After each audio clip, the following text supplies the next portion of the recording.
আগের দিন যে ঘিটা তৈরি করেছিলাম এটার পারফেক্ট লুকটা দেখানোর জন্য আজকে ভিডিওটা করেছি।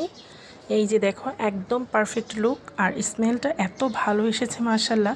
হাইজেনিকভাবে বাসায় তৈরি করা ঘি স্বাস্থ্যসম্মত, পরিবারের সবার জন্য খুব উপকারী। দেখো কি সুন্দর হয়েছে, গ্রানটা যদি আমি তোমাদের বোঝাতে পারতাম।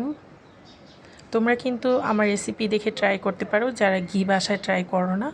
আর আমি এখন এই ঘি দিয়ে সকালে একটা ডিম পোস্ট করে নেব। আমি এভাবেও ডিম পোস্ট করি, আমি প্রায়ই ঘি দিয়ে করি, কারণ ঘি শরীরে শক্তি জোগাড় দেয়, এর জন্য ঘিটা ব্যবহার করি ডিম পোচে সবসময়। চেষ্টা করি পরিবারের সবাই অন্ততপক্ষে 1 চামচ ঘি যেন খাওয়া হয়।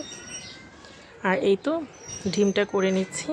আমার আগের ভিডিওতে দেখা যাবে ঘিটা কিন্তু একদম রেড কালার হয়েছিল, আর সম্পূর্ণ হয়ে যাওয়ার পরে কিন্তু ঘিয়ের কালারটা এত পারফেক্ট এসেছে এবং সুন্দর এসেছে। দেখলেই তোমরা বুঝতে পারবে ঘিয়ের কালারটা কত সুন্দর এসেছে। মাশাআল্লাহ, আলহামদুলিল্লাহ। আমি এখন তোমাদের দেখাবো আমার ডিম পোচ হয়ে গিয়েছে ঘি দিয়ে। আধা চামচ ঘি দিয়ে আমি এখানে ডিম পোচ করেছি। এই যে দুধের সর, এটা আগের ভিডিওর ছিল। দুধের সর দিয়ে আমি কিভাবে ঘি তৈরি করেছি এই রেসিপিটা আমার চ্যানেলে এখন আছে, আমার পেজে, তোমরা দেখে নিতে পারো চেষ্টা করলে। আর এই যে কালারটা কিন্তু একদম রেড এসেছিল, এটা একদম পারফেক্টলি জমে যাওয়ার পরে এত সুন্দর মাশাআল্লাহ কালার এসেছে। এই যে একদম পারফেক্ট ঘি, খুবই সুন্দর ঘিয়ের কালারটা, আর খেতেও মাশাআল্লাহ খুব মজা হয়েছে। একদম পারফেক্ট তৈরি হয়ে গেল বাসায় তৈরি, ঘরোয়াভাবে তৈরি ঘি।